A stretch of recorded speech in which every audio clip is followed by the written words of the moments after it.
নমস্কাৰ লৈ আহিছোঁ আজিৰ সন্ধিয়াৰ কেইটামান গুৰুত্বপূৰ্ণ খবৰ আৰু এনেকুৱা ধৰণৰ খবৰ নিতৌ পাই থাকিবলৈ হ'লে আমাৰ চেনেলটো ছাবস্ক্ৰাইব কৰি দিয়ক আৰু ভিডিঅ'টোত এটা লাইক কৰি দিয়ক।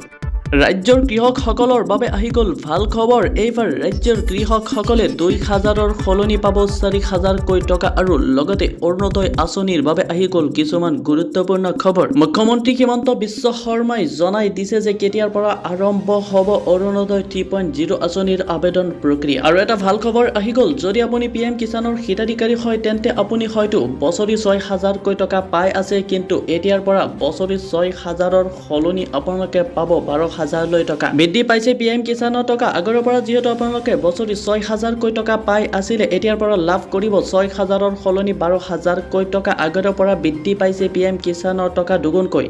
অসমত নতুনকৈ আৰম্ভ হ'বলৈ গৈ আছে এই আঁচনিসমূহৰ আবেদন প্ৰক্ৰিয়া। এতিয়া অৰুণোদয় আঁচনিলৈ কি মন্তব্য কৰিছে মুখ্যমন্ত্ৰী হিমন্ত বিশ্ব শৰ্মাই, পোনপটীয়াকৈ আপোনালোকক জনাই আছোঁ। অৰুণোদয় আঁচনিক লৈ মুখ্যমন্ত্ৰী হিমন্ত বিশ্ব শৰ্মাই মন্তব্য কৰিলে যে যিসকলে অৰুণোদয় আঁচনিৰ টকা পাই আছে আৰু যিসকলে এতিয়ালৈকে পোৱা নাই, অৰুণোদয় আঁচনি পাব বুলি আশা কৰি আছে, সেইসকলক দিয়া হ'ব অৰুণোদয় আঁচনি। আৰু সেই গাঁও পঞ্চায়তত আৰম্ভ হ'বলৈ গৈ আছে নতুনকৈ পঞ্চায়ত সভা আৰু গাঁও পঞ্চায়ত সভাত সকলোৱে উপস্থিত থাকিব লাগিব।